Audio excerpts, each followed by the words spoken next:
All right. It looks like we're now live for the May Ask Me Anything, that is AMA session. And got some questions lined up here already. Um, the first of which is going to be a I don't care answer, but thoughts on Ukraine neo-Nazis, the Azov Battalion, C-14 right sector. I don't really give a shit about that. I think this is a great example of people who don't have a very good sense of proportion. If you're worried about the fact that there are, in fact, hard right neo-Nazis involved in the Ukrainian forces, but not as like the totality of them, and you're not focusing on the just naked aggression committed by Putin and his regime in Russia, then it's almost not worth thinking about or engaging with you. It's sort of like the people who always want to do whataboutism, and they're focused on the most trivial of stuff and ignoring the larger issues. So I'm going to skip over Jack's second question. Maybe we'll come back to it later. Generally, I like to take one question from one person at a time.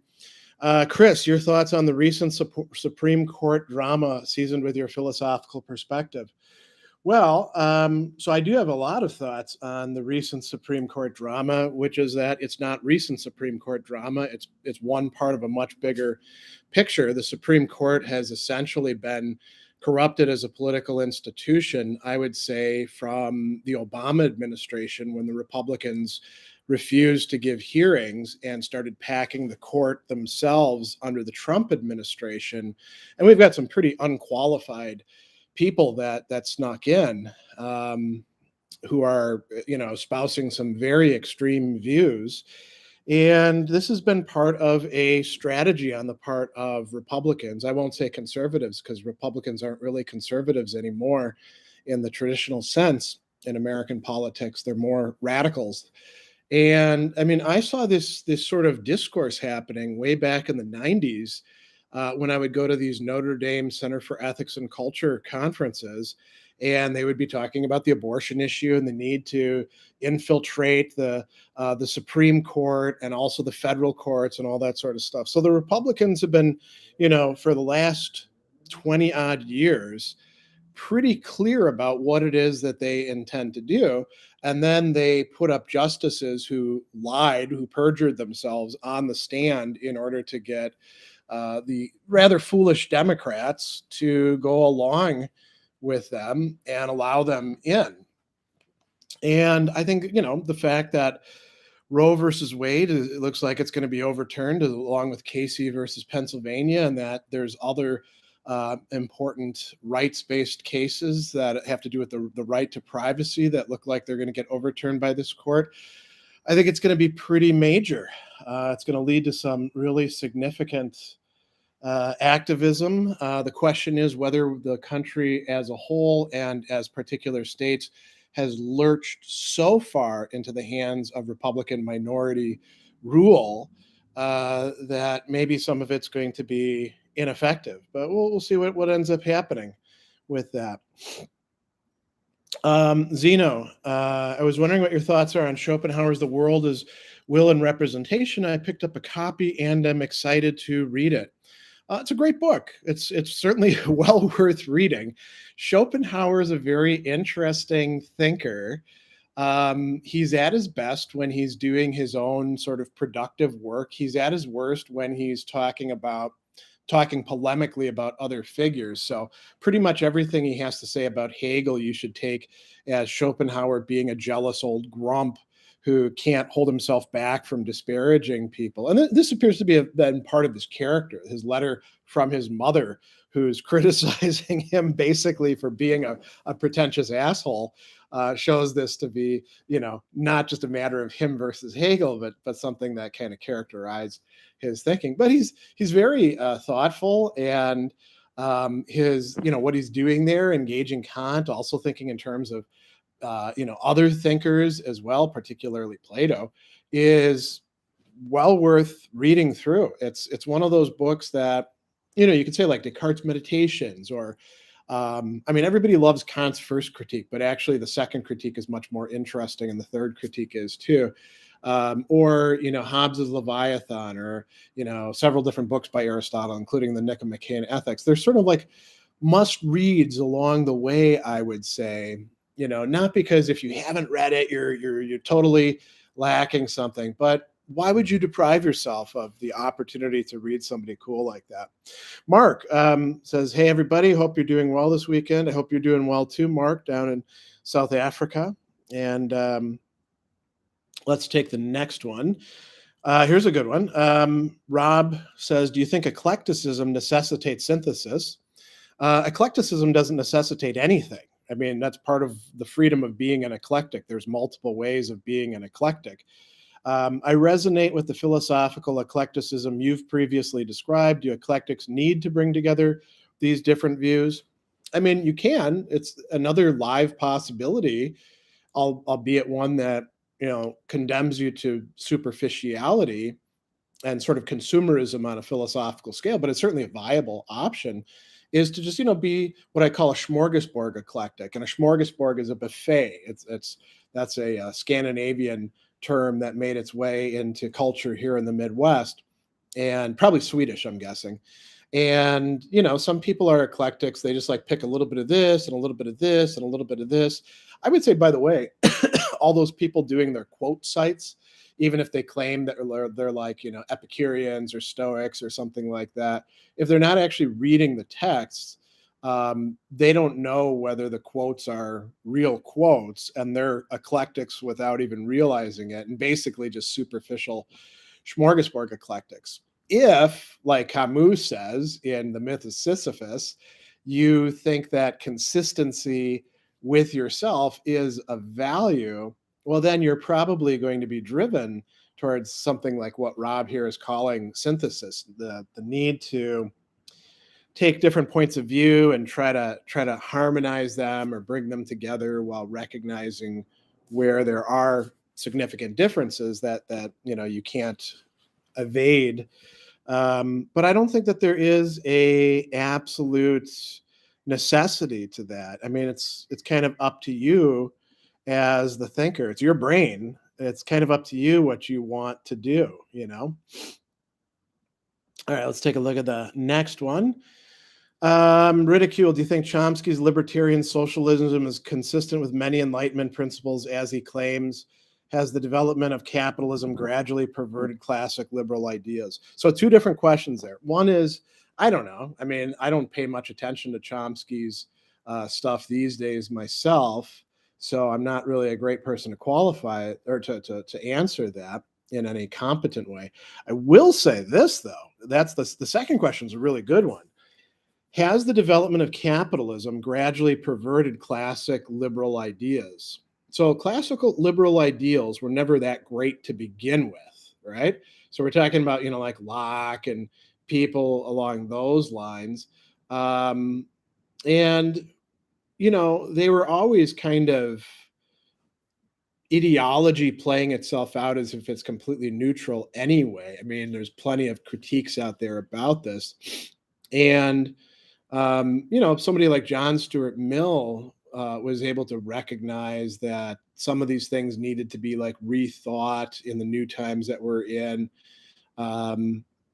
When I hear somebody call themselves a classic liberal, I usually just sort of write them off in my brain as being somebody who's an ideologue and doesn't want to deal with the pressing problems of the time and wants to, say, well, there's the conservatives on this side and the liberals on this side, and I'm kind of in the middle and all that.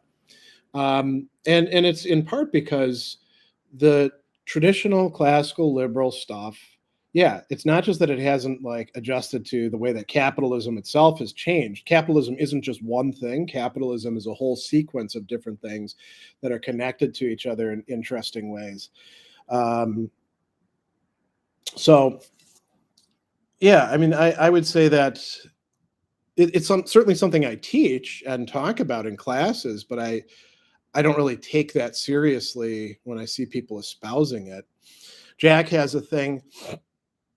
The neo-Nazi groups have threatened Zelensky's life if he signs the Minsk agreement. 1,400 dead since 2014, predominantly on the separatist side. I'm worried about arming another mujahideen type scenario. So I guess the thing that you have to think about, and that helps put this in perspective, what is the proportion of the neo-Nazi groups to the totality of the Ukrainian fighting forces? If they're 30%, which they're not, then maybe, we would be arming neo-Nazi groups who are not the same thing as radical Islamists. But because, I don't think they're going to be exporting terrorism over to the United States as the great Satan or anything like that. So you do want to preserve some difference between these things rather than blur them all together. If it's a much smaller percentage, then we're not focusing on arming neo-Nazi groups, are we? So it's kind of a red herring or a distraction, I would say.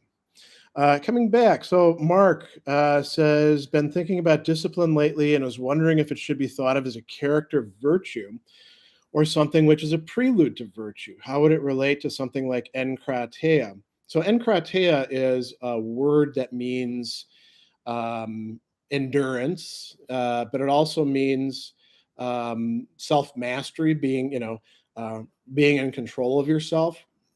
Or karteia is rather endurance.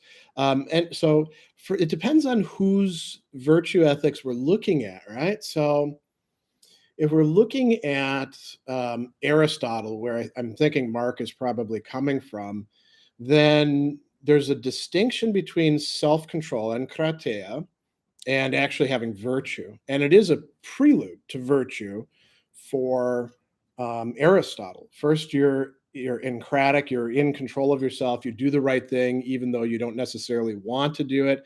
And then after a while, you develop the virtue, and now you actually want to do the right thing, and you feel good while you're doing it.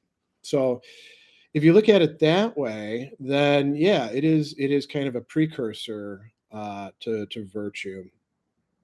And it's more difficult for some people with some things to have self-control than it is for other people with other things. Aristotle recognizes we have also what are called the natural virtues, which are the beginnings, you could say, of virtue. If we're looking at things maybe from the Stoic perspective, then this might actually be part of temperance or part of courage or something like that, right?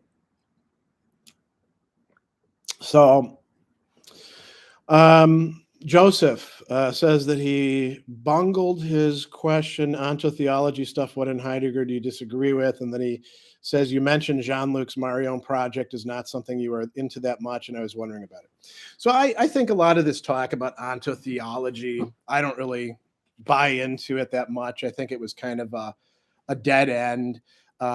We don't need fancy terms like that in order to say people have misconstrued the divine as simply being in a metaphysical sense. That's basically what it comes down to if you peel away all the fancy terminology and the sometimes hysterics about it, and the fact that people make entire careers out of decrying ontotheology. If you really get at the heart of it, that's what it is. And you can say, well, there's something to that, but it's not as if Western metaphysics has always been caught up in that.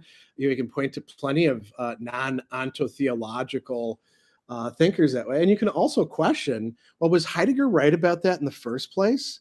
And is Marion right to continue sort of as a critic of Heidegger, but basically a follower of Heidegger in that path? And I think the answer is no. So Roughly says, thank you for your Alcuin of York videos. I'd never heard of the guy before your post, so they were a real treat. Yeah, there's all these great thinkers that are worth reading that don't generally make it into the, let's call it the canon or the circles of the people who write the intro to philosophy books, or who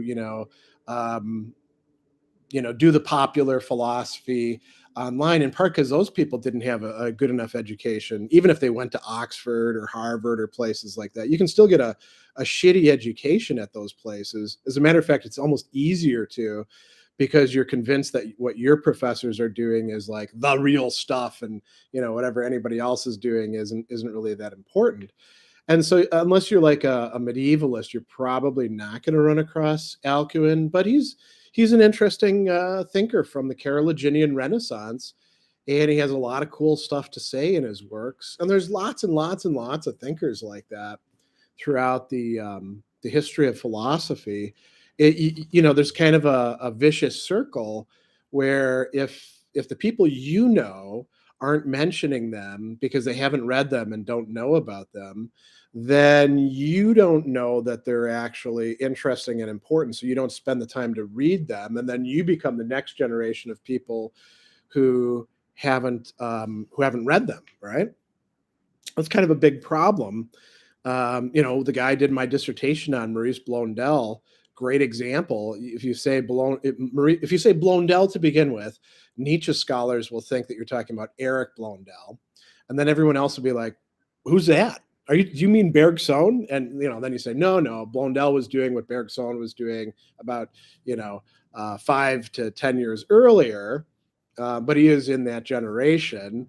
And then then you start explaining about him, and people are like, "Oh, I've never heard of that guy." Well, yeah, because we don't talk about him that much. All right, Atha, which philosopher do you admire most as a person? That's a great question. And that's way better than like what people often ask me, which is, who's your favorite philosopher? And I don't have an answer to that. As a person, that's also a tough one, because I do know some people in the business who I admire considerably, like Alistair MacIntyre, who I've gotten to know a bit over the years, not just by reading his works, but interacting with him. And there's certainly a lot of traits that are admirable about him, or about Christopher Gill, or quite a few other people. But if we're going back into time, I'm going to just sort of pull somebody out of the air. I really like Mary Wollstonecraft. She had a rough life. She made the best of it that she could. She didn't always exemplify exactly what her written positions were in her own personal life, but she certainly made a stab at it. She overcame incredible difficulties. I think she's pretty admirable.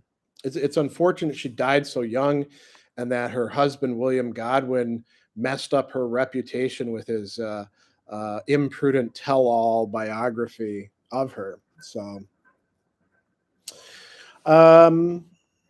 your average French-Canadian immigrant. I've been reading a lot of cognitive science recently. How should a philosopher read cog-sci without dogmatically accepting claims? How do you read or use cog-sci? Well, you said it right there. Don't dogmatically accept claims that are made by supposed cognitive science people. I mean, I say supposed because a lot of cognitive science is not really scientific. It's science-y, but whether or not it's genuinely scientific, that remains to be seen if we actually believe in what science is supposed to be. A lot of the studies that are done are on way too few subjects, with huge sweeping conclusions drawn from what we observe in an MRI machine, very artificial circumstances with lots of dubious assumptions built in. So, you want to keep that in mind, right? A lot of what people do in cognitive science, and especially more in cognitive science journalism, is make sweeping dogmatic assumptions that are not going to hold up over time. And I suppose you could remind yourself that a lot of present day science, when it comes to cognitive science or social science or stuff like that, is like one step removed from the phrenology and physiognomy that Hegel critiqued so well in the Phenomenology of Spirit. By the way, I mentioned MacIntyre. He's got a great piece on that chapter in the edited volume that he brought forth on Hegel. I want to say it's called Hegel on Bones and Skulls, and so that's worth checking out. Jack just doesn't want to let this go, right? What's the adequate threshold of Nazis? I don't fucking know. I mean, why are you so obsessed with this topic? That might be something you want to devote some thought to. Obviously, the more that there are, the more problematic it is. But again, bigger fish to fry. So, you know, um, I think no Nazi battalions is best. Yeah, I mean, I think that no corrupt police here in Milwaukee would be best too, or nobody getting COVID would be best, or we could go down the line about all sorts of ideal utopian things. But how about we live in the real world where we're a little bit more realistic about this kind of thing, you know? All right, Sergio, what do you think about Dummett's perspective in the future of philosophy, that every branch of philosophy should be studied with focus on the analysis of the language? I think that's silly. I mean, Dummett is a creature of his time and philosophical culture. It's important to attend to language. Analytic philosophy, at least some of the analytic philosophy of the 20th century, was good for pointing that out, as was a lot of the continental philosophy, as was classical American philosophy, as was, we can go back in time, right? This idea that, like, oh, we figured out in the 20th century that we need to pay attention to language. Nobody who actually knows the history of philosophy well buys into that, and it's a silly perspective. So, I mean, that's about all I think I have to say about that. Joseph, like, what are your most fundamental issues with the Heidegger of being and time? Well, they don't have to do with ontotheology at all. They have to do with the fact that Heidegger very clearly, in his critique of epochal metaphysics that's going to develop in his works, makes a fundamental mistake that Max Scheler doesn't make, namely to think that any perspective that would be fundamentally oriented by values, right, or ethical questions, is in a way a sort of restriction of being to those perspectives. Heidegger's just wrong about that.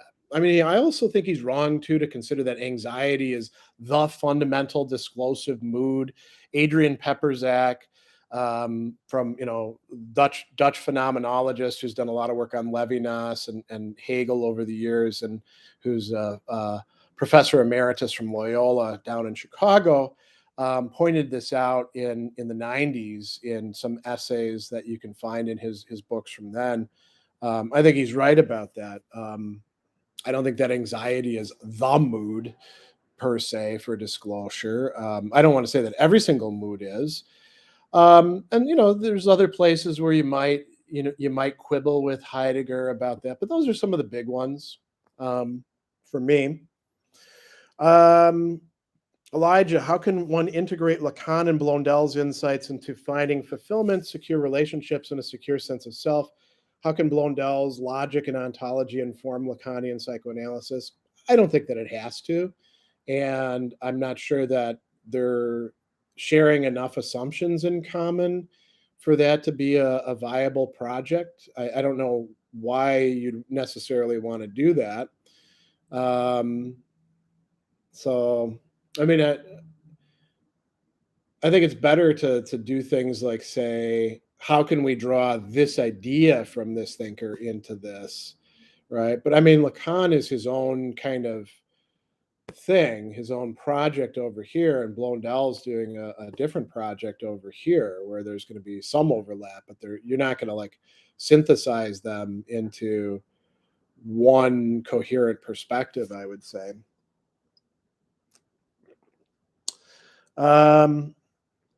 Masak, as a Christian, how do you respond to the claim, big claims, that Christianity was not special in terms of account of Genesis and Revelation in general, but the concept of Jesus as God was not new? Well, the concept of Jesus as God was certainly new, because nobody else or before was saying that Jesus, this guy, from Nazareth, was God.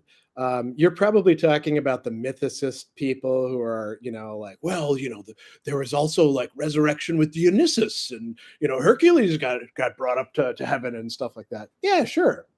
I mean, how do you respond to it? You say, yeah, I mean, who the hell is claiming that Jesus being God is an absolutely, totally unprecedented, there were no prefigurations of it, absolutely unique thing.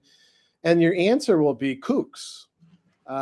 Because, when you look at the church fathers, they'll say, things like, well, for example, Clement of Alexandria, right? The Jews had what he's calling the Old Testament, what we typically call the Hebrew Scriptures now. The Greeks had Greek philosophy. Both are precursors to the gospel, right?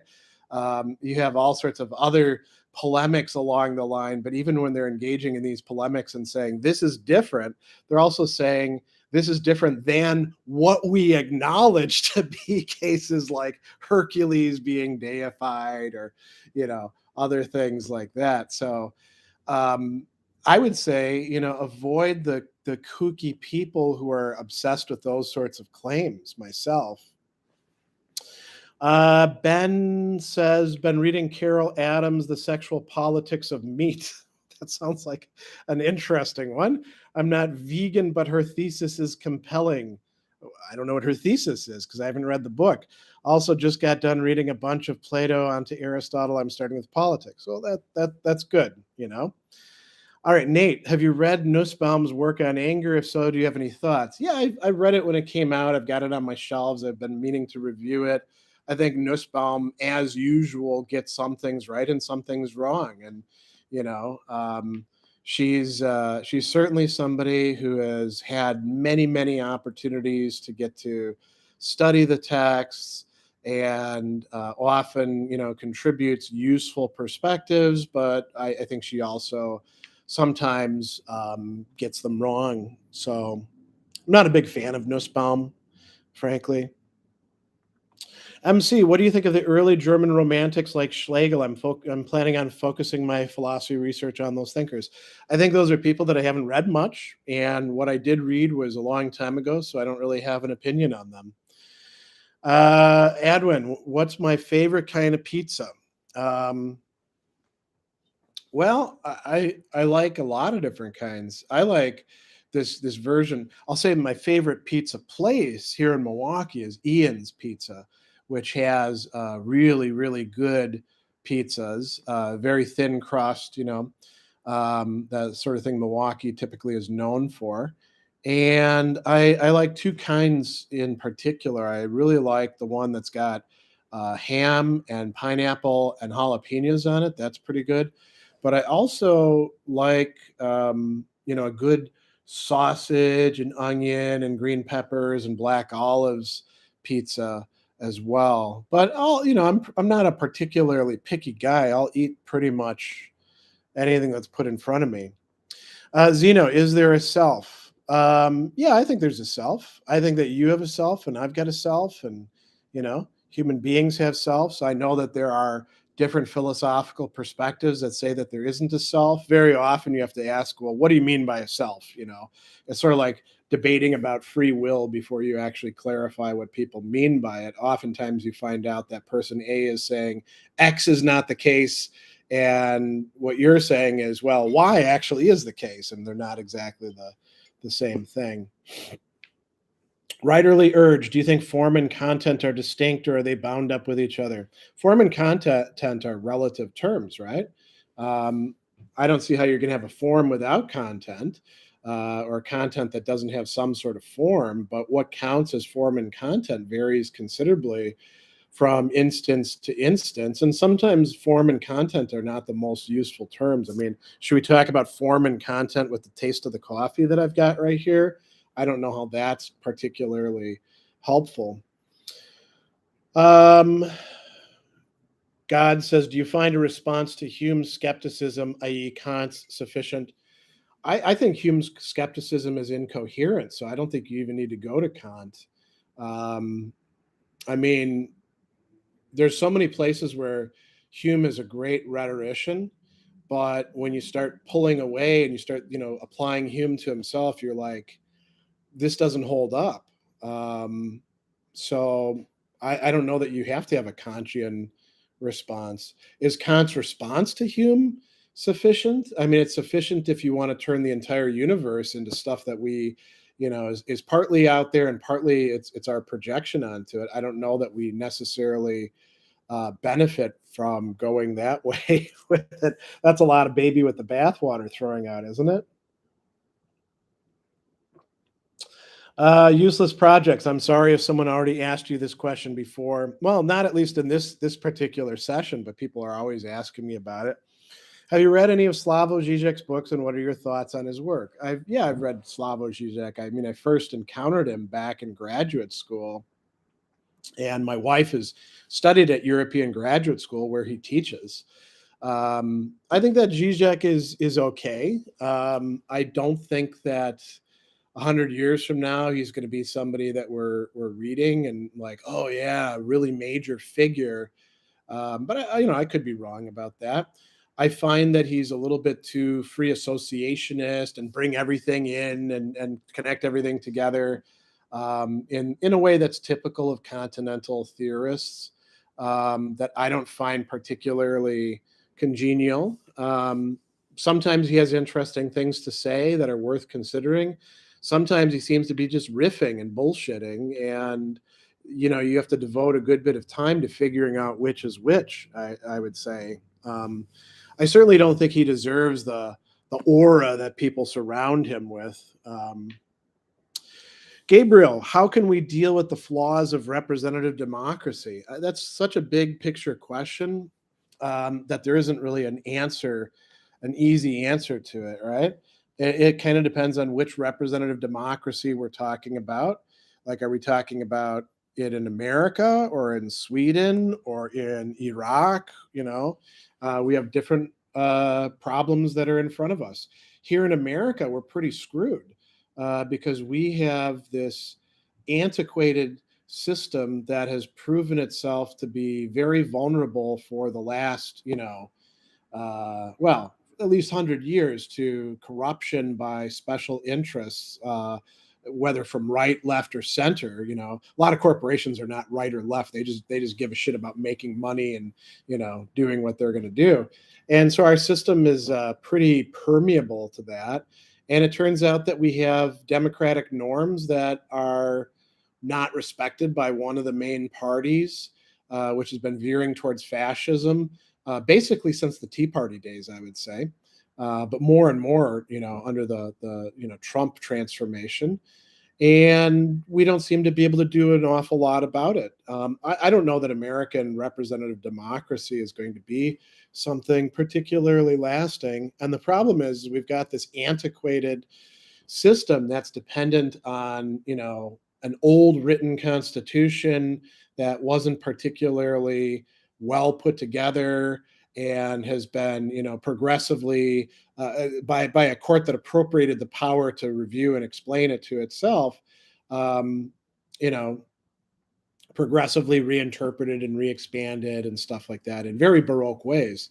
So we're kind of screwed here. I think that other places might be better off or have other problems, So I don't know that we have a one-size solution for dealing with the flaws of representative democracy. Peter says, have you heard of the Grasshopper Games Life in Utopia? I have not, so I don't know what to say about that. Augustonism says, I am curious, what's your opinion on logic and mathematics? My opinion is that it's not really something that you would have an opinion on. As an undergraduate in college, I majored in mathematics as well as philosophy, and that meant that I spent a lot of time studying not just what we had in logic, but also the foundations of mathematics and logic and how to do modeling things. I actually wrote my senior thesis on isomorphic truth self-referential statement groups, and so I think that mathematics is a vast field, and what do I have to say about mathematics as a whole? I guess it's great stuff and you should study it, right? And logic likewise. But yeah, I think I'd need something a little bit more specific to be able to answer much. Profem, I've seen many conservatives use MacIntyre to oppose transgender people in gay marriage, To my knowledge, he's never talked about these topics. Are you aware of any time he's mentioned it? I am not aware, and I think those conservatives are the sort of Rod Dreher types that MacIntyre has explicitly criticized for his stupid book, The Benedict Option, where he completely misunderstood MacIntyre and went ahead and did his own sort of, pretend conservative thing, because these conservatives are not real conservatives. They don't actually want to preserve a status quo. They're not standing aside history and saying slow down, or let alone stop. They're not conservative about preserving institutions. They're all basically fascists. And they call themselves conservatives, but they're not conservatives. And they, whatever use they're making of MacIntyre, they're probably full of crap. All sorts of people have used MacIntyre for things that he's not for. So maybe he'll say something about it. I know that MacIntyre himself is a pretty cool guy and a decent human being. I can't imagine that he would be happy about seeing his work used to try to take away rights from LGBTQ people, Luca, what do you think of Oswald Spengler? I think he's a second-rate philosopher, maybe third-rate, which is not to say he's awful or something like that, but he's definitely, it's interesting. The people who are super into Oswald Spengler, you can usually tell by that fact, just like people who are super into Ayn Rand or people who are super into Bertrand Russell, for that matter. And they think that it's the best person ever. There's something wrong with either their background or their motivational structure, or their emotional life or something like that.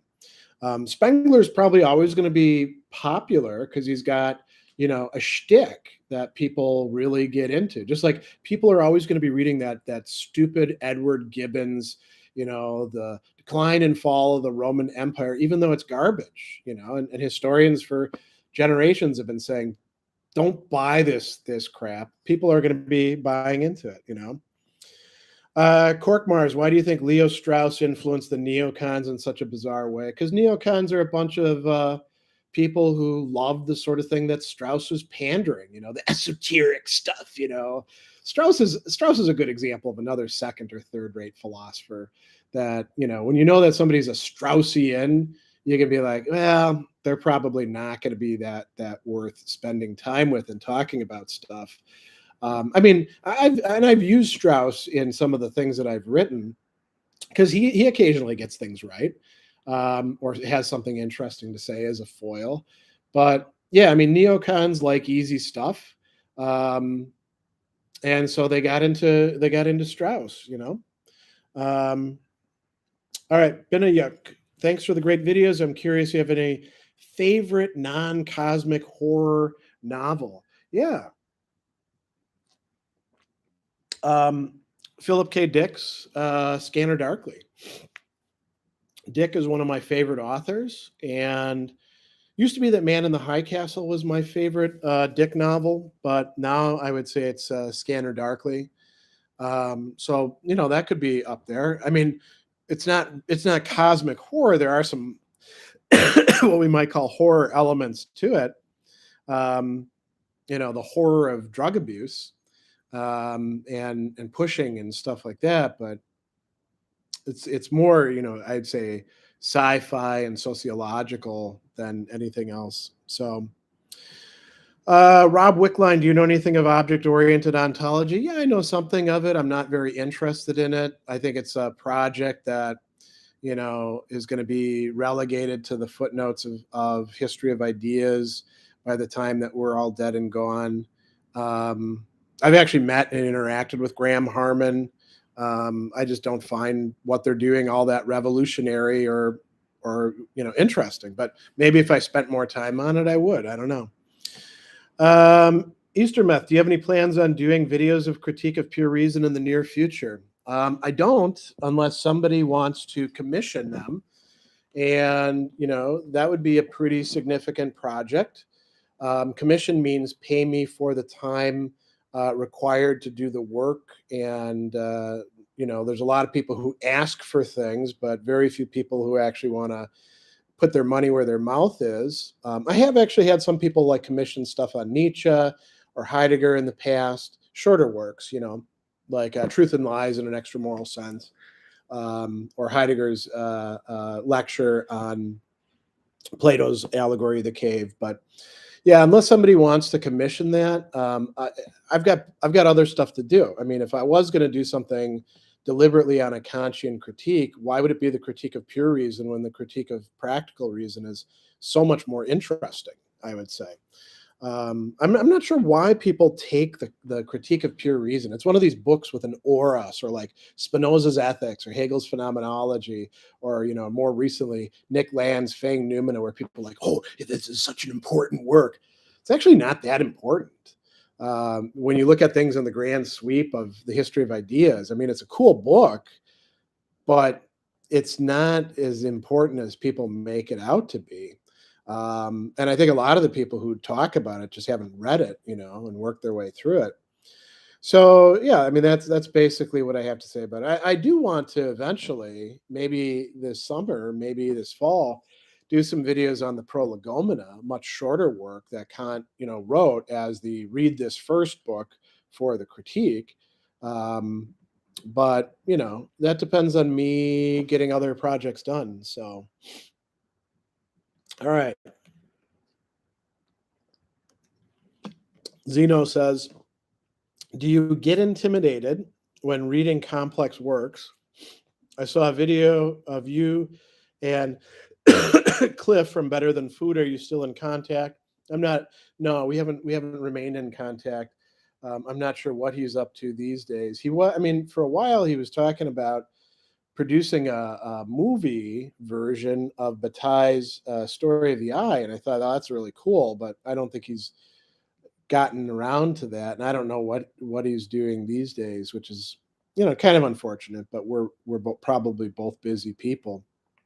Do I get intimidated when reading complex works? I don't get intimidated.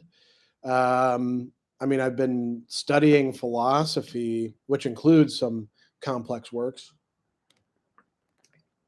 since in a serious way since I was 20 years old, and I'm now 51. So sometimes there are complex works that I can't figure out what the hell's going on with it, and then I just leave those aside and spend my time going on to things that I can more productively work through. Not all of us have to read everything. So, Made of Clay, what's the hardest you've ever laughed at something? Boy, that's a great question. I don't know. I mean, there are some shows that are very, very funny, and then there's like things that somebody will say in our ordinary life, and you burst out laughing, or things that happen, like you see somebody do something and it winds up being screwed up. I don't know what's the hardest I've laughed, but I will say this. I try to find something funny to laugh at every day, in part because I know that's important for, keeping my mood decent. And I also like to laugh. I'm somebody who will joke around about stuff that some people think is a little bit too irreverent, or, we shouldn't joke about that, like, death and the world going wrong or stuff like that. I don't have any problem laughing at stuff. So, all right. Let's see. Kerem says, I have a deep interest in philosophy in general and study electronics at university. How can I balance my interest with my study? I don't think that's too hard to do. Figure out how much time in each day you're spending on different things, and then decide how much time you want to spend on your study of electronics and how much you want to spend on philosophy. And then if you find that you're spending too much time on one, maybe rebalance it. David says, I have to write a final paper on anything existentialism related, and I'm very stuck. I can't think of what I want to argue. Can you offer any advice? Yeah, I mean, here's two topics that you could approach right off the bat. The existentialists think that life is absurd. Well, Camus talks about the absurd a lot, and Sartre does sometimes too. But what does Simone de Beauvoir title her book? The Ethics of Ambiguity. Life is not absurd, life is ambiguous. What does Gabriel Marcel talk about? The mystery. Maybe life is mysterious. So right there, right? Mysterious, ambiguous, or absurd. There's a topic that you could work with. Another idea, radical freedom, coming from Jean-Paul Sartre. We all are radically free. Simone de Beauvoir says, no, that's not really the case. Again, look at the ethics of ambiguity. Some people are more free than others are, right? So those are some possibilities. Peter Doran, what do you think about 20th and 21st century Italian philosophy? Gramsci, Agamben, Eco, Corsi. I don't know Corsi. Eco, I'm very into. I like semiotics. First encountered his stuff.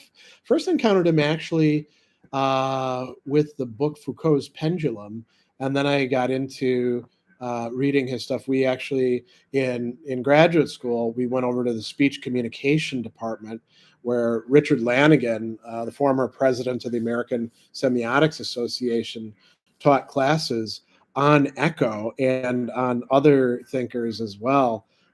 So kind of picked up a taste for him. Gramsci, I haven't read that much. Agamben, I've read a bit of stuff. He looks like he's gone off the deep end lately in terms of COVID conspiracy theories tied in with his this is state overreach stuff. So, they're all different people, right? All right, Cowan, what's your take on Karl Marx? I mean, what's my take on Karl Marx? Karl Marx was a philosopher, and he's got interesting things to say. I mean, we got to get a bit more specific than that because there's an awful lot, right?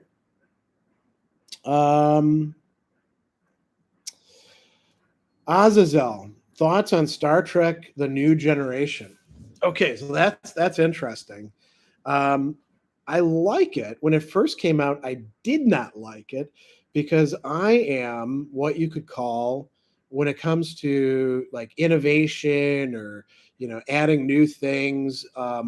I've been pretty conservative in the classic sense, right? Of being like, oh, the older stuff was better. And I was a huge fan of the original series when I was, I guess I'd be a teenager. I started watching it in the summers because it was in reruns, and I thought it was great. And I would read the Star Trek books too. And I don't think I saw some of the real flaws with it in the 80s when I was watching those. And then, the New Generation came out, and I was like, I don't like this, I don't like the command structure. I don't like what they're doing, And then, I warmed up to it, and I came to realize, oh, actually, this is kind of better, And we watched a number of episodes also of Voyager with my kids over a winter break and a summer, and it's decent.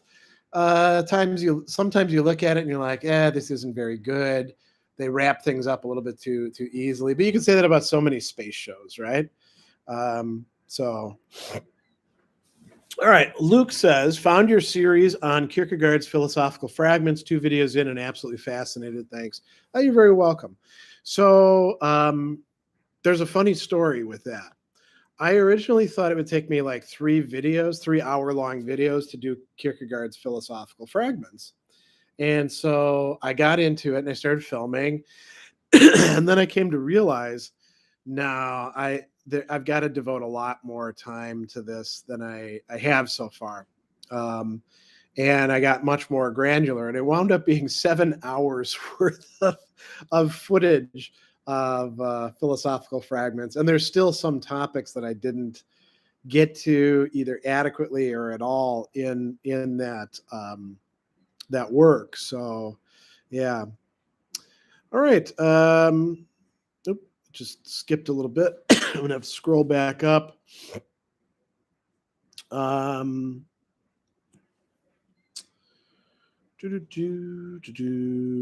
asks, are you familiar with panpsychism? What's your general opinion? Yeah, I'm familiar with panpsychism. How could you be on philosophy Twitter and not be, given all the debates that have taken place about it?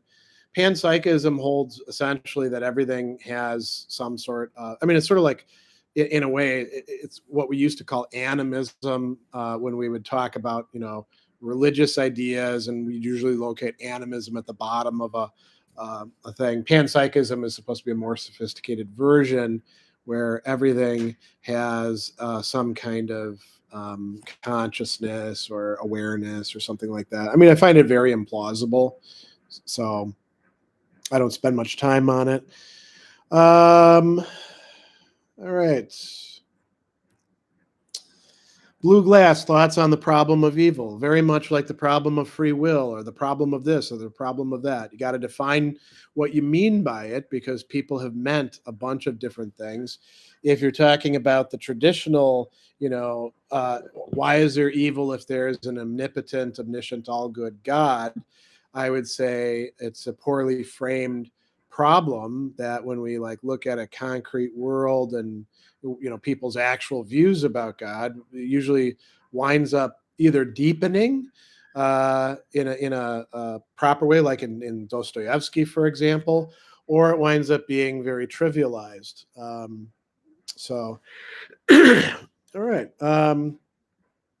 Larry says your Nietzsche is good. Thanks. Yeah, I try not to shoot videos on people that I don't know something about. So hopefully it is. Let's see here. Violet Sky, I'm from Wales. I too like ham and pineapple pizza. Thank you for your work online. It's kind of funny because people will say, where are you from? Where'd you grow up? And sometimes I'll say Wales, but I don't mean the same Wales that you do.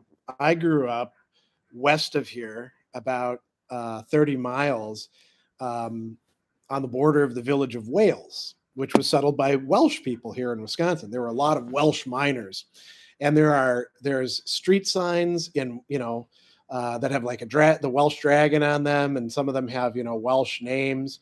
And I played for a soccer team called the Wales Dragons, and we had this dragon on our thing. Everything was very, very Welsh oriented out there. Obviously, I never learned to speak Welsh or anything like that, but I always thought it was kind of cool. Let's see. Jeremy says, have you ever had ass in the tub hot sauce? No, I'm not a hot sauce connoisseur, that my wife is more into hot sauces than I am. But I've never even heard of that one. But there's hundreds of varieties of hot sauce out there. Ricky, is Nietzsche a good place to start when it comes to understanding morality? No, I wouldn't say so. I mean, you can certainly understand Nietzsche's point of view on morality, but Nietzsche is pretty polemical towards a lot of traditional forms of morality. I don't know where you would actually start, maybe reading around in the history of philosophy, but also, a lot of morality is coming from other sources as well. Elon, how do you deal with the magnitude of information out there? I'm feeling kind of overwhelmed at the moment. Can't really decide how to progress. I'm going through a read list, but I'm looking for a more systematic way. Depends on what kind of information you're talking about. I mean, you can't, one of the things we have to realize today is that you cannot take in all the information that's available. So you got to figure out, where you're going to get your information from, and hopefully have a wide variety of more or less reliable sources. If you're talking about studying philosophy, then you can't study everybody either. And, you just sort of do your best. You can presume that Plato guy is probably worth reading, and Aristotle and some other people along the way, but everybody's reading list is going to be a bit different than everybody else's, Max, as someone who almost finished their first year of learning Mandarin Chinese, I wanted to ask, what do you think of people who claim they're hyper polyglots? I would say they're braggarts and just ignore them, people who build their identity around claiming to be polymaths or, hyper polyglots or whatever. They're usually people who are kind of, full of shit and often have kind of irritating personalities that make them prone to trying to like get into dominant struggles or stuff like that. Don't even bother with those people if you don't have to. Um, they're kind of a waste of everybody's time. They're sort of like that guy that all of us have, or could be a woman in our family who you tell a story and they've always got a better story. Not really worth your time. All right. Abi Manu, how to study logic. My first year final logic examination wasn't very good. A lot of logic is just practicing, doing problems over and over again. You get better at it, just like you do with mathematics. There isn't a how to study logic. There are lots of different approaches and lots of different textbooks, but they all require you to like work your way through them in a methodical way. So sorry to hear your test didn't go that good, but I don't know what to tell you about that. Peter Doran, do you find actor network theory to be helpful in thinking about the structures behind human interaction? No, because I don't use it. So I'd have to actually use it to find it useful, I think, right? Now, Jeremy, who's a trucker, has some good advice for any of you who are here in the Midwest. Mother Bear's in Bloomington, Indiana is real good pizza. Okay, so that's, southern Indiana. And then Tyrone's in Evansville, Indiana. So if you're in Indiana, now you've got a couple good recommendations for pizza places. Ben has a really interesting question here. What was the best year of your life and why? So that's a tough one. I can look back. I'm tempted to say the last year of my life because it's the closest. Even though it had tragedy, we lost Sassy just last month. My 19-year-old, well, our 19-year-old cat, who is my companion, very close to me, and yet, we got to spend a lot of good time together, taking walks, going out on the deck, doing things. I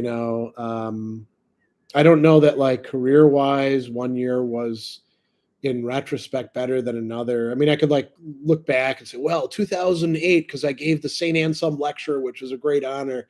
Yeah, but those things kind of pale over time. They look real important when they're happening, but with time you're like, yeah, that was cool, but just so cool.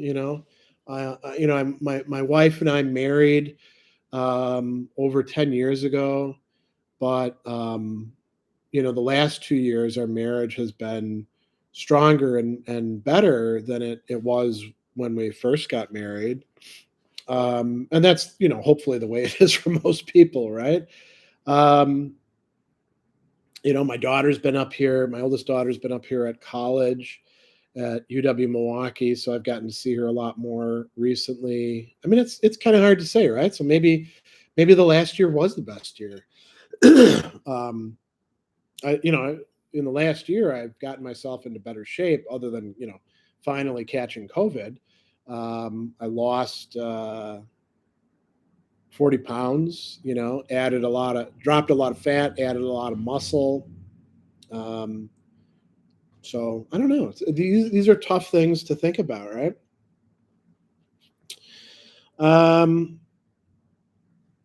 David, what philosophy is best for the changing time to come in the U.S. with the Supreme Court taking the rights of a woman I don't know that there's a best philosophy. I mean, it's not like philosophy is you know, it's not like a philosophy is like a checklist that, fits into certain things. I mean, you could start out, you could be a stoic and be a shitty stoic and have a terrible time with it.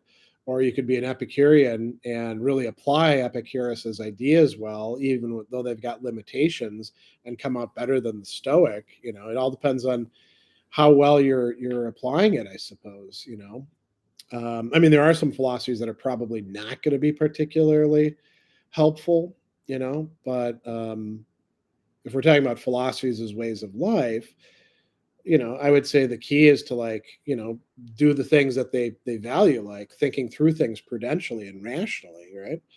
Um, John asks, how many types of love do you think there are? I don't think that there's a whole bunch of different types of love that are radically distinct from each other. And people who spend a lot of time, talking about philia versus eros versus agape are usually kind of second or third rate thinkers. Because, you look at Plato in the Symposium, he uses these terms and or the Republic, and he jumps from one to the other. He's not worried about that sort of thing. Aristotle himself is not particularly worried about that either. Erotic relationships are a type of philia. So, I wouldn't get too worried about that. Orlando, have you ever had the opportunity to read Churon? I haven't read Churon yet, so Caesar says cool coffee mug. Yeah, I mean, it's just something that my wife bought. Where is this from? High Wave. I mean, she bought it. This is a funny story. So we had these other things from Bed Bath and Beyond, just plain white coffee mugs. And I spilled coffee one time too many for my wife, and it's understandable. We live in an apartment with cream colored carpet floors. Coffee is, a staining thing that requires a lot to get out of the carpet. And I think my wife doesn't like it when I'm clumsy. So she got us these, right? And these, you can look at it and you can tell it's got a flat bottom, not a curved bottom, and its center of gravity is much more towards the bottom. You really have to work to tip them over. So, yeah. Ariel, have you read Eugene Thacker's horror of philosophy books? I think they're pretty enjoyable. No, I haven't. I don't actually know anything about them, but they sound kind of interesting. Here's a Cyrillic name. I really should learn to read, actually figure out what the Cyrillic characters are, so I can at least say people's names. Good afternoon, Professor. I've been getting deeper into Aristotle's metaphysics. I find it very rewarding. Do you have the same impression during readings of Aristotle? Much love and respect. Yeah, I mean, I think I may have mentioned this before. When I was an undergraduate, we read bits of Aristotle's metaphysics, part of the Nicomachean Ethics, and I think maybe part of the Politics. And I thought that Aristotle was so damn boring, I just didn't get why people thought he was. Oh, and we read the categories too. I couldn't figure out why people thought he was so important. It was like a lot of this stuff is just kind of either common sense or just wrong. And it's so dry and dull. And then I got into graduate school and I started rereading Aristotle. And then I started learning Greek and reading Aristotle in the Greek. And I was like, holy crap, this is amazing stuff. There's some really cool things here. And I've been a huge fan of Aristotle ever since. I mean, I don't buy everything that he has to say, but I think that he's a great thinker, and I really enjoy reading his works and talking about them and teaching them and stuff like that. So yeah, I do have the same impression. Lord Tennyson, what do you think of the scientism of writers like Jonathan Haidt, Malcolm Gladwell, etc.? It seems to me like an extension of Humean empiricism to some degree. I would say it's not even Humean empiricism. I think Hume would criticize them and say that they're half-rate thinkers. Malcolm Gladwell is. I just find his stuff.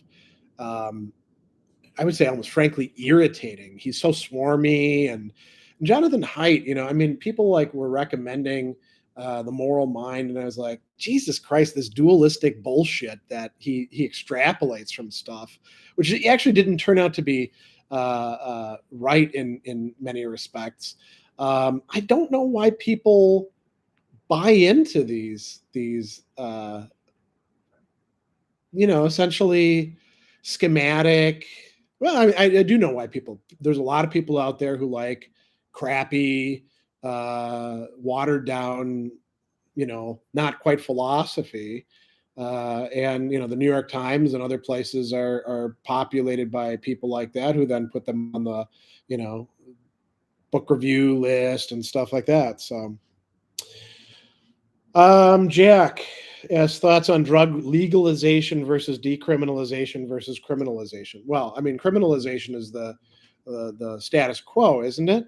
Where we are currently. So, and then decriminalization and legalization. How do you draw the line between them? I guess decriminalization is it's still on the books illegal, but you're not going to prosecute. Sort of like here in Milwaukee, the cops are, unless you're like acting like a jerk, the cops are not going to go after you for your little bit of pot.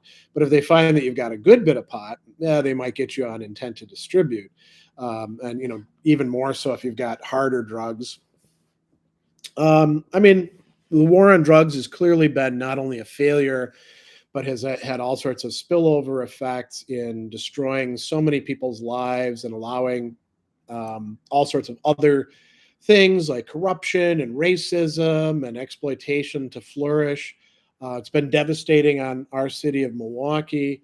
I'm not for decriminalization of all drugs. I don't want to say, yeah, let's decriminalize PCP, but marijuana, yeah, I'm fine with that, So is my dad, by the way, who's a former police chief, and it's interesting because he realizes that when he hangs out with other active or former police chiefs, that most of them are nut jobs when it comes to drugs. They're like, no, zero tolerance. And he's like, what the fuck is wrong with you people?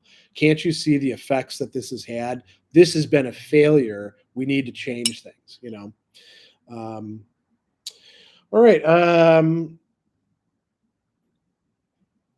CJ, what do you think the history of ideas in the 21st century will look like? Any trends or thought of thinkers you think will have set up the tone? I hear the term Deleuzian century occasionally. Yeah, I don't think it's going to be a Deleuzian century. That's a great question. I mean, I don't know who the trends are going to be. And it's kind of funny because we're 22 years in now, right? So presumably we should have some pretty well developed trends. I mean, somebody mentioned object-oriented ontology earlier. I think that's going to be always a minor kind of school, just like, radical orthodoxy was big in early 2000s. And now it's basically just like a bunch of, people that are into that sort of thing. That's a great question. I don't know. I mean, I think that the notion of philosophy as a way of life, which, by the way, did not originate with Pierre Hadot, but has been around for a very long time. Pierre Hadot just came up with the catchphrase. I think there's a recognition that that's important, and that's an approach that you can take to a lot of different philosophical points of view. By the way, that would include MacIntyre's tradition-constituted inquiry. I don't know. That's a really good question. Peter asks, what do you think about the idea of deep learning? Do you think machines can mimic the human mind in respect to learning? I think that machine learning is at best a metaphor. Machines aren't learning in any real way. They do have things that they're doing that are quite interesting, but it's not learning. And we don't even understand fully how humans learn or how the human brain works. So let's not pretend that, neural networks, again, a complete metaphor, right? Neural networks are not brain mapping or anything like that. They're optimistic analogies that people are making. I don't think that machine learning is deep learning. I think that a lot of human learning is not deep learning,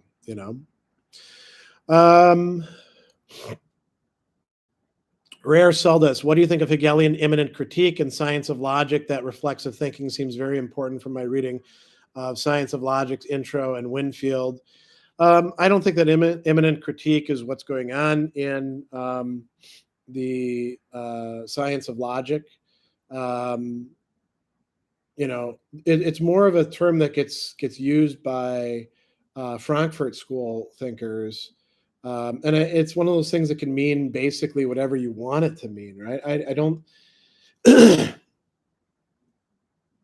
What do I think of it? I mean, I don't. When somebody brings it up, I don't find it a useful term. It doesn't clarify anything for me. The Science of Logic is really quite cool and worth reading through, maybe once in your life. Very difficult book, more difficult, I think, than the Phenomenology.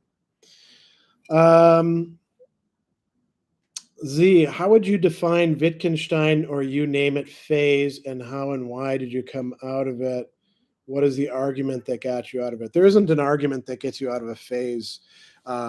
People are not usually convinced by single arguments. They're convinced by a whole bunch of things put together, which may include some philosophical arguments. But I'm not sure. Why would we define a phase? It doesn't seem like the sort of thing that you define. So I'm not quite sure what you're asking. All right, Philip, if some people seek validation of their viewpoint or general affective state from second or third rate philosophers, then what is it one should optimally seek for in philosophy? Well, you said it, reading first rate philosophers. I mean, there's nothing wrong with reading second and third rate philosophers. Just don't pretend that they are, what philosophy has to offer to you, unless you want to have a stunted existence, and hang out with other people who have a similarly stunted existence. We've got this wonderful opportunity. I mean, we live in a time where we have so much access online to so many great philosophers' works, and so many things are translated or in translation. So if you can't read ancient Greek, like I was writing about Simplicius's commentary on Epictetus's Enchiridion today, and I can read Epictetus's Greek and I can read Simplicius. It's slower going than reading it in English translation. So how nice that it's actually available and I can purchase it, fairly cheaply from Bloomsbury. Why would you, I mean, you just read the really good stuff, right? So, all right, it just skipped again. And we're about an hour and 10 minutes in. So I'm definitely not going to get to everybody's questions, as we never do, but I'll try to pick some people who haven't been picked before. And TF is a good one. Could you speak to any flaws you find in MacIntyre's After Virtue? It's a flaw that not only have I found, but Anthony Long found and wrote an entire awesome article about. MacIntyre gets the Stoics wrong. MacIntyre also, to some degree, gets Kierkegaard wrong. So much so that Kierkegaard scholars actually had an entire edited volume on where MacIntyre is getting Kierkegaard wrong in After Virtue and where he's getting him right. And MacIntyre himself, I think, wrote a piece responding to it. So you could say in parts of MacIntyre's history, there's parts where he has not given, you could say, adequate treatment to some of the authors, and he's fine with admitting that. I've actually written a piece, which you can find in my academia.edu thing that I presented at the International Society for MacIntyrean Inquiry when it was in Grand Rapids, so that would be like 2013, talking about how he missed an opportunity for seeing Anselm as somebody engaging in the kinds of things that he's talking about in his work. So there's a lot of things along those lines. I think he's a little bit too bullish on the Aristotelian thing, and we should probably also think about other important currents. And this is the point that Anthony Long was making, that the Stoics, at least the serious ones, constitute a rival similar tradition within late modernity that is doing some of the things that MacIntyre is saying Aristotelians ought to be doing.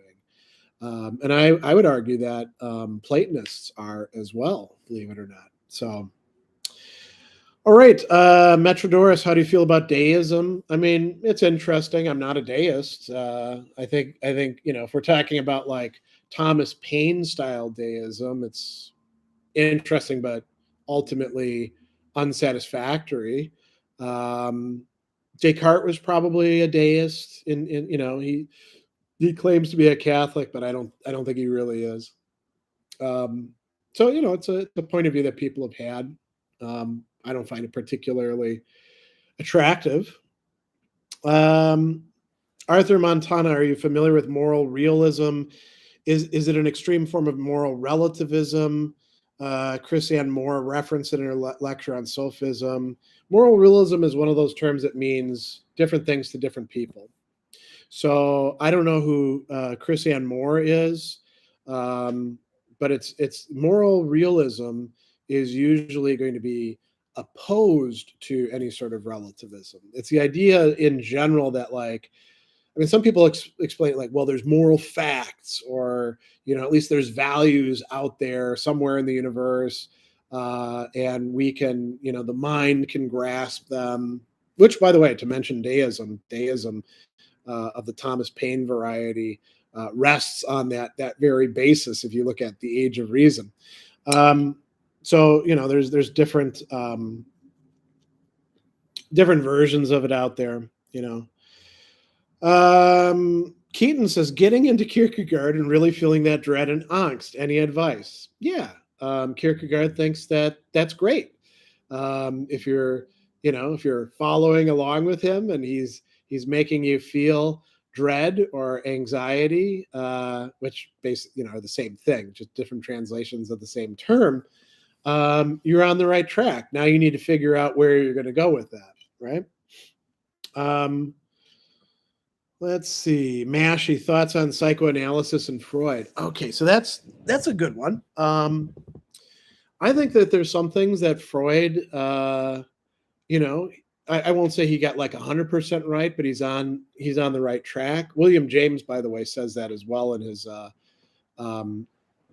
chapter on conversion in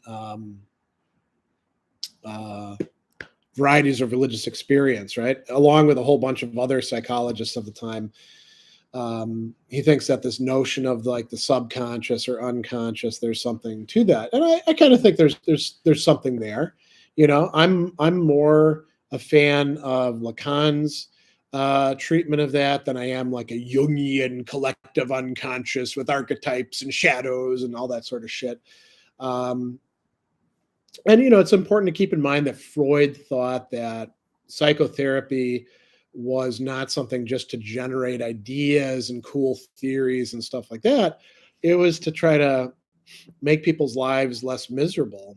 And there's a lot of different, methods and schools and traditions in psychoanalysis. So if you're asking like about Reich's stuff, which veers off into crazy land, I'm not a fan of that, right? If you're asking about, Jung, not a fan of Jung, although I like reading Jung's books. And there's all sorts of people who've drawn on Freud. Some of his ideas, like the Oedipus complex, you're like, yeah, I don't really buy that. And even Lacan doesn't buy that. He relativizes the Oedipus complex in one of his seminars, saying that it's basically at best something that would be characteristic of a certain time in Western modernity. But Freud is worth reading. You obviously shouldn't become like a Freudian and buy into everything that the guy says, because some of the things he says, like many philosophers, are kind of ridiculous. Jane Toms, how would you refute Descartes' dream argument against the eternal world? I would read the rest of Descartes' Meditations, where he does refute it. Orlando. Oh, here's a great Star Trek question. Who is the better captain, Kirk or Picard?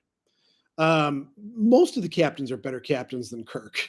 In retrospect, Kirk is an asshole. He's egotistical. He makes stupid decisions. He's not a good leader in general.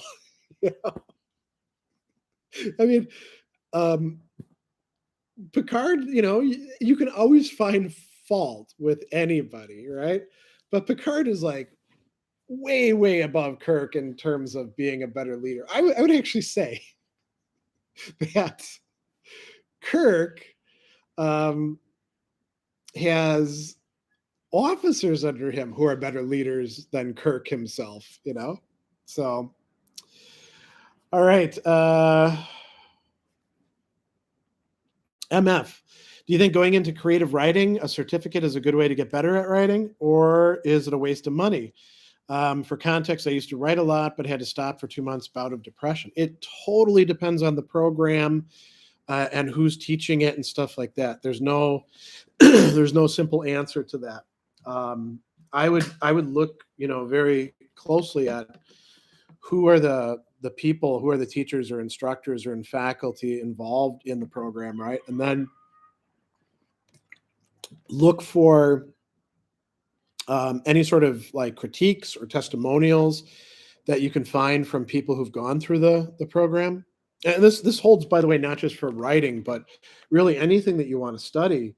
Before you start trusting somebody with your time and your brain and your money, you want to see what other people who have studied with them have to say about them. And there might be some like off the wall, really super negative stuff or super positive stuff. Just discount that and look for like the middle of the road kind of things. All right. We got about 10 minutes left, so I'm going to jump around again, try to take just questions from people who haven't had a chance to ask one. So Mark says, given the evolving paradigm shift from Einsteinian physics to quantum physics of today, is it plausible that the many worlds interpretation may have some merit? Sure, why not? I mean, it's all pretty hypothetical. Sam, how does one go about arranging an individual tutorial for you? You go to the reasonio.com website, and there's a tab under services for tutorials. I mean, there's also a link to it in most of my videos as well. Let's see here. Attis says, sometimes you read something, you instantly agree with the author's worldview, and you feel him. Which philosopher has been the exact opposite? You read it again, still did not get it. That's a good question. I mean, I haven't had that experience lately. I mentioned like Aristotle, when I was an undergraduate reading Aristotle, I was like, why does anyone want to read this crap? Why does anybody think this guy is important? And then it happened. I did get it, So, I mean, that might be an example of that. Ron asks, have you read Erich Fromm's The Art of Loving? If so, do you believe his interpretation of love is something at least to consider at most integrate? It's been a long time since I've read it. I mean, I was in graduate school when I read it, and I remember liking it, but I can't remember too much about what his position was. So, yeah.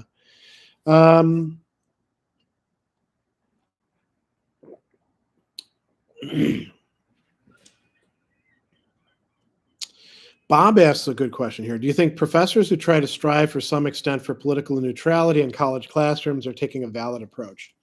Yes. But that political neutrality should be an engaged neutrality where you're not just saying, oh, I'm not going to say anything about this. Everybody's opinion is just as good as everybody else's. And there probably should be some things where you're like, listen, this thing that you're trying to do in the class, we're not gonna tolerate this. So neutrality can come in different forms. It can be the whataboutism that doesn't do anybody any good. Both sides are equally bad. Well, there might be 5 different sides, and maybe they aren't all equally good or bad. But here's what I always said. I mean, because I teach, whether we're talking about political or we're talking about other things, when I'm teaching a religious studies class, somebody shouldn't know, whether I'm a committed religious person or not. I should present the stuff as objectively as I can and going into things thoughtfully, right?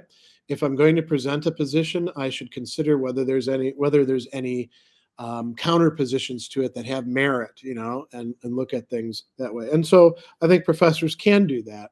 A lot of times students are not particularly well qualified to determine whether a professor is being neutral or not, I would say.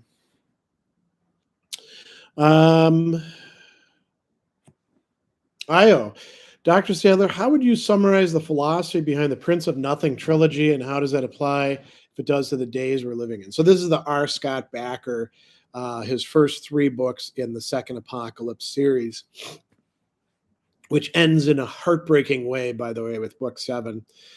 I think that Bakker, at his core, is actually, he's got sort of an unfortunately, and I think in his view, unfortunately, nihilistic perspective. And I think he's grappling with some of the same sort of problems that Nietzsche's work is. It's a very dark world in which magic or sorcery exists, and there's several different races of beings, including the non-men, who were there before human beings became civilized. There's all sorts of really interesting things being sort of worked with, experimented with in Bakker's works. And there's all sorts of philosophical reflections and dialogues going on in it as well. And it's concerned with, questions like, is there a point to history? Can we move towards a better, juster world, or is that always going to be just somebody's perspective on that? How do power and goodness come together, if they do? So yeah, they're well worth exploring. I'm going to be doing some writing over the summer about those first 3 books, by the way, starting with the metaphor of the open steppe and the nihilism that Canias lapses into because of Kelhus, and then later because of his son working together with these ideas. So yeah. All right. What else can we find by somebody I haven't taken a question from before?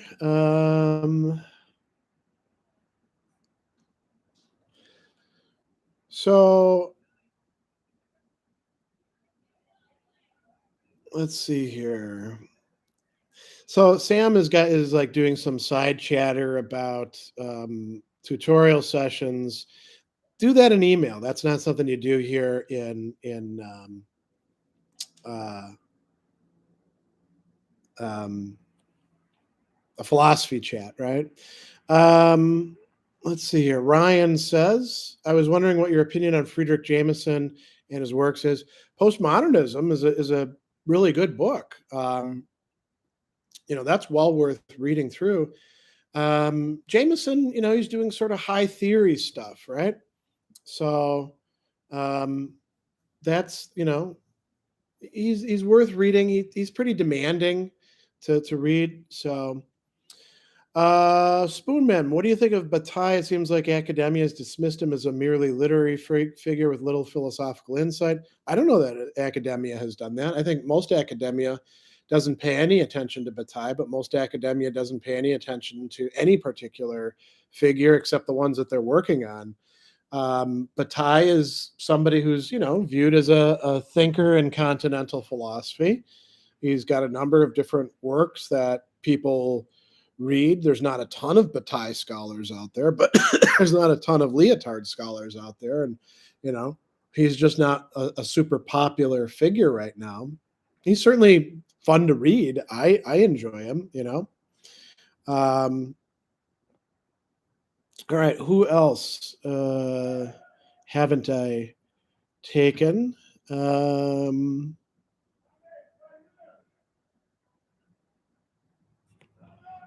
Well, somebody's yelling out there. Oh, here's a good one. Again, from Abhimanyu, how many hours should a philosophy student study a day? Depends on what you're studying. Depends on what you have available. There isn't a like this is the right amount. Some people need more time to read a work than other people do. It all depends on what you've got available. There isn't a hard and fast answer to that, and there isn't a hard and fast answer for most things. I'll go out on this one by Alex Fernandez. Do you have a routine or way of getting into a new philosopher? No, I don't have a routine or way. I get their works and then I read them. And maybe some people would benefit from having a routine. So here's what I'm going to say about that. We don't all have to do philosophy the same way. And there's a legitimate plurality of approaches, not just in terms of like schools or methodologies, but even in terms of this sort of thing, like how many hours a day should I study, or what sort of way should I approach this person's works. These are not things that have a single answer. And I would here's how I'll end. Beware of people who are very confidently telling you this is the way it has to be done. You must read Heidegger in this way, or you're not going to understand anything. They're usually wrong, or they're selling some package that they want you to purchase, or they're trying to get, as we call it, clout or prestige. You don't have to listen to them. You try out what works for you and see what works best for you, and try multiple modes of doing things. And some of them are going to be failures for you, and they might not be failures for other people. But if it's a failure for you, then it's not working for you, right? And the things that are successful for you, well, keep on doing those, right? Now you know that maybe I do need to take notes. I'm not a note taker, but a lot of people out there really benefit from taking notes, right? So I'm not going to say because I don't take notes, you shouldn't take notes. It all depends on your temperament and your way of learning and stuff like that. So I got to do another event at the top of the hour. So I'm going to say goodbye to all of you and thanks. I'll see you. I do have another streaming event coming up tomorrow, Stoic Sundays. We're going to be looking at the virtue of justice. So if you're into that sort of thing, find that on my channel. Otherwise, I'll see all of you somewhere else. Have a good evening, those of you further east. Good morning, maybe, or even middle of the night for those further west. And I'll see you next time.